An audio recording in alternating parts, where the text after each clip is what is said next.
Student class 12 का आज जो है सेकेंड टॉपिक है वैद्युत से। कह रहा है वैद्युत के निरक्षीय रेखा पर स्थित किसी बिंदु पर वैद्युत क्षेत्र की तीव्रता आज याद करना बताएंगे आपको। इससे पहले आप लोग जो है अच्छी स्थिति पर देखे थे। यहाँ निरक्षीय स्थिति मतलब होता है जो मान लीजिए यहाँ कोई वैद्युत ध्रुव है,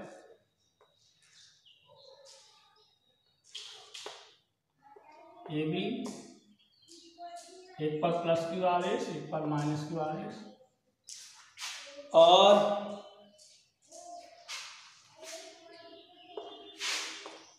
यहां से आर दूरी पर इसके मध्य बिंदु से जो वैद्युत ध्रुव है इसके मध्य बिंदु से आर दूरी पर एक बिंदु पी है, एक पॉइंट पी है जिस पर आपको वैद्युत क्षेत्र की तीव्रता ज्ञात करनी है।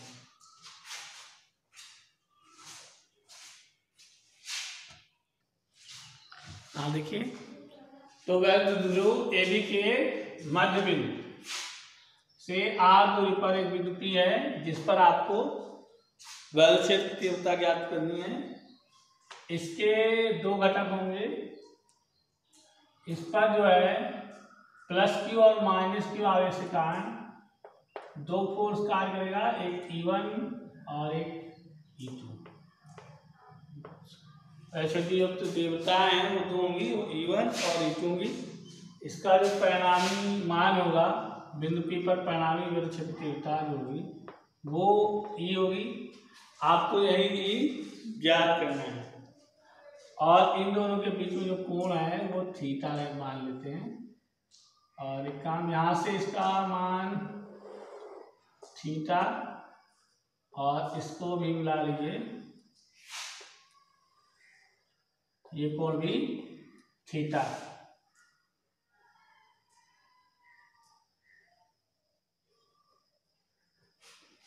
ठीक, माना बिंदु P वैद्युत ध्रुव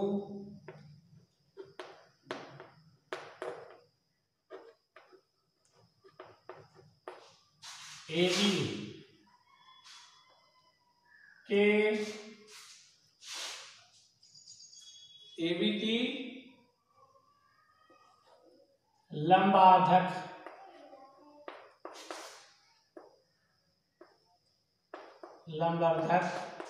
रेखा पर मध्य बिंदु, ये पॉइंट 2 मान लेते हैं, मध्य बिंदु O से R दूरी पर, R मीटर कर सकते हैं, R मीटर दूरी पर स्थित है। इसी पॉइंट P की हमें जो है वैद्युत क्षेत्र की तीव्रता याद करनी है। माना आवेशों प्लस क्यू व माइनस क्यू के कारण बिंदु P पर वैद्युत क्षेत्र की तीव्रताएं क्रमशः E1 व E2 है। देखिए यहां से फिगर में इसका जो मान होगा कि जो कोई भी वैद्युत ध्रुव होता है उसकी जो टोटल लंबाई होती है वो 2l होती है और ये दूरी हमारी जो होती है इतनी, ये l होती है और ये l होती है। तो अगर हमें इसका मान निकालना हो तो त्रिकोणमिति का फार्मूला होता है ये चूंकि 90 अंश है तो ये त्रिभुज के रूप में जाएगा। तो इसका मान हो जाएगा आपका, ये हमारा क्या है कर्ण। तो कर्ण निकालने के लिए क्या होता है, कर्ण बराबर होता है अंडर रूट या कर्ण का स्क्वायर बराबर लंब का स्क्वायर प्लस आधार का स्क्वायर। ठीक, स्क्वायर को उधर ले देंगे तो ये हो जाएगा, इसका की वैल्यू जो हो जाएगी हमारी हो जाएगी R square plus L square. इसका मान जो हो जाएगा वो R square plus L square हो जाएगा। कर्ण बराबर होता है लंब का स्क्वायर प्लस आधार का स्क्वायर। तो इस डोरी जो डोरी हम बना रखे हैं इसका मान जो है R square plus L square हो जाएगा। इसलिए जो हमारा E1 होगा E1 बराबर हो जाएगा हमारा 1/4πε0 के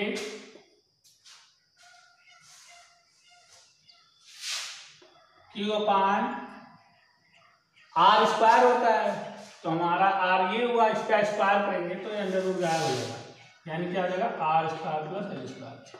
ठीक, क्योंकि ये अंडर रूट का हम स्क्वायर करेंगे, Q अपान आर स्क्वायर होता है तो इससे कैंसिल हो जाएगा। तो यानी क्या हो जाएगा हमारा केवल R square plus L square. तथा E2 क्या हो जाएगा, E2 हो जाएगा 1/4πε0 के Q, और ये भी उतना ही बराबर है तो E2 के लिए भी वही हो जाएगा R square plus L square. ठीक,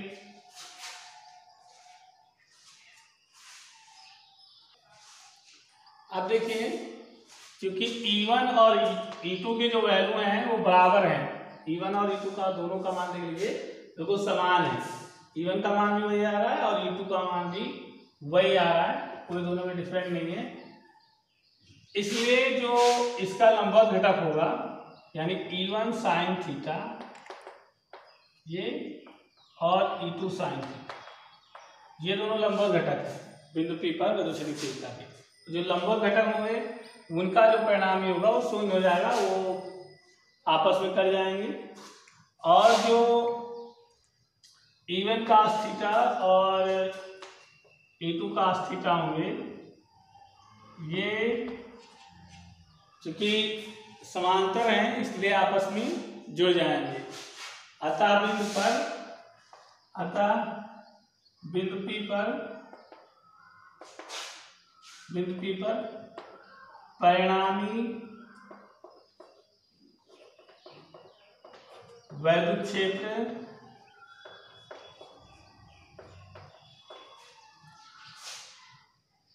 की तीव्रता E बराबर होगा आपका E1, ये दोनों जुड़ जाएंगे, E1 cos theta plus E2 cos theta.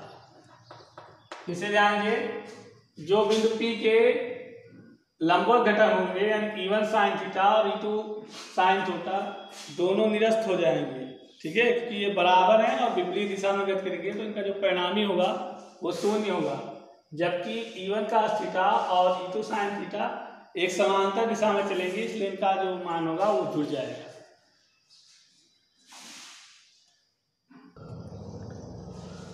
एक बार पूरा फिर से समझ लीजिए, जब आप निरक्षीय स्थिति में लेते हैं तो किसी वैद्युत ध्रुव से उसके मध्य बिंदु O से R दूरी पर एक बिंदु P मानते हैं। इस बिंदु P पर आपको वैद्युत क्षेत्र की तीव्रता ज्ञात करनी है। तो आप लोग जानते हैं कोई वैद्युत ध्रुव दो आवेशों से बना होता है, एक -Q और +Q। जो वैद्युत ध्रुव की परिभाषा होती है बराबर परंतु विपरीत आवेश एक दूसरे से एक अल्प दूरी पर स्थित होते हैं, इसी को वैद्युत ध्रुव कहते हैं। तो यहाँ से जो है R दूरी पर एक बिंदु P है जिसके दो घटक हैं E1 और E2। ये मतलब जो है बिंदु P के कारण +Q और -Q आवेश के कारण बिंदु P पर जो है वैद्युत क्षेत्र तीव्रताएं हैं। इस कोण को अगर थीटा मान लीजिए तो इसकी वैल्यू √R² + L² हो जाता है, क्योंकि कर्ण बराबर होता है √R² + L²। इस पॉइंट को अगर अलग से हम समझें तो जो बिंदु P होगा इसके जो लंबवत घटक होंगे वो E1 साइन थीटा और E2 साइन थीटा है। ये दोनों क्या है, समान है लेकिन विपरीत दिशा में मतलब एक दूसरे से विपरीत हैं, तो इसका जो परिणामी होगा वो शून्य हो जाएगा। जबकि E2 cos थीटा और E1 sin थीटा एक समांतर हैं, रेखा में चलते हैं, इसलिए इनका परिणामी जो होगा वो शून्य हो जाएगा। अब देख लीजिए, तो हमारा जो ये यहाँ E था बिंदु P पर क्षेत्रीय तीव्रता, परिणामी तीव्रता E क्या हो जाएगा, E1 cos theta plus E2 cos theta. अब देख लीजिए E बराबर E1 cos थीटा का मान क्या था, 1/4 पाई एप्सिलॉन 0 के और Q अपान R square plus L square, ये था। प्लस E2 का मान, E2 ये E1 का मान था, और E2 cos थीटा प्लस, देख लीजिए E1 का मान था 1/4 पाई एप्सिलॉन 0 के Q अपान R square plus L square, और फिर cos थीटा प्लस E2 का मान क्या था, 1/4 पाई एप्सिलॉन 0 के और Q अपान R square plus L square cos theta.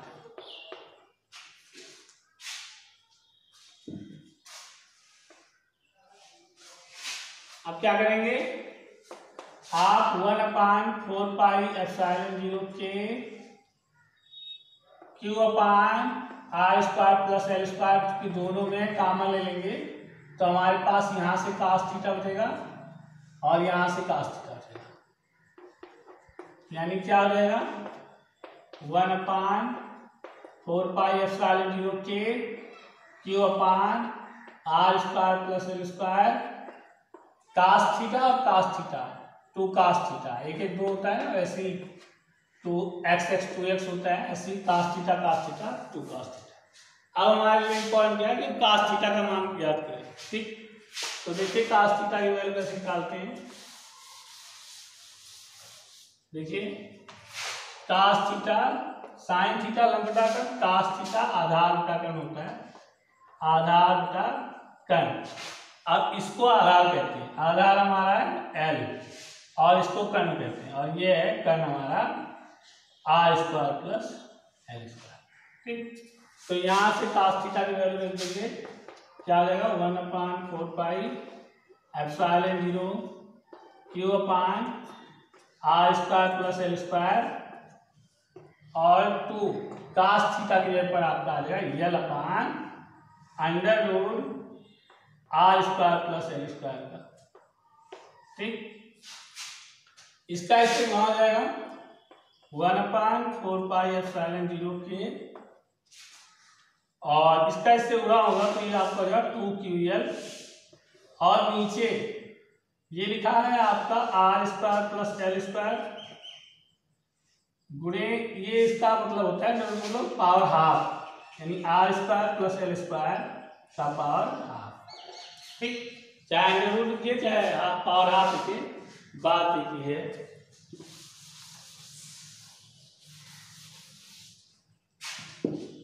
आगे चलिए,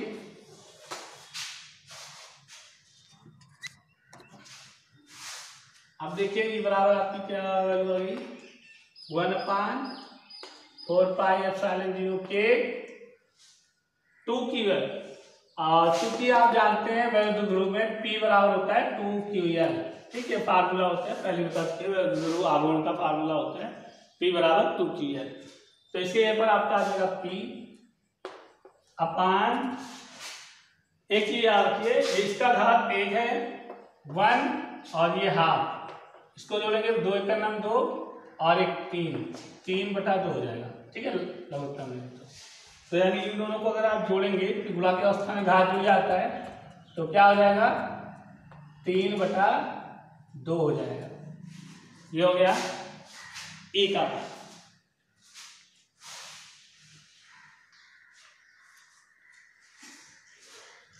आगे देखिए, यदि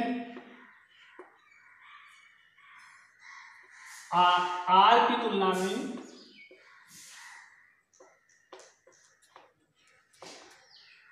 L का मान बहुत कम हो तब R स्क्वायर की तुलना में L स्क्वायर का मान नगण्य होगा। ठीक, यानी जो हमारा L स्क्वायर हो जाएगा लगभग नगण्य हो जाएगा। तब यह बराबर क्या हो जाएगा, E बराबर हो जाएगा आपका 1/4πε0 K इंटू P अपान आपका L गायब हो जाएगा, R स्क्वायर हो जाएगा, R स्क्वायर की पावर 3/2। जब ये अंदर जाएगा तो ये इससे कट जाएगा तो गायब हो जाएगा। क्या आ जाएगा, ये बराबर 1/4πε0 K P अपान R, ये कैंसिल हो गया, R की बचा। ये हो गया आपका वैध क्षेत्र की तीव्रता बिंदु P पर न्यूटन बटा कूलम।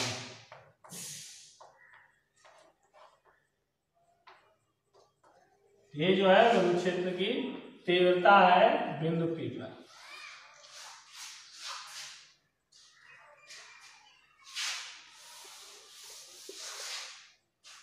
निर्वात अथवा वायु के लिए, निर्वात या अथवा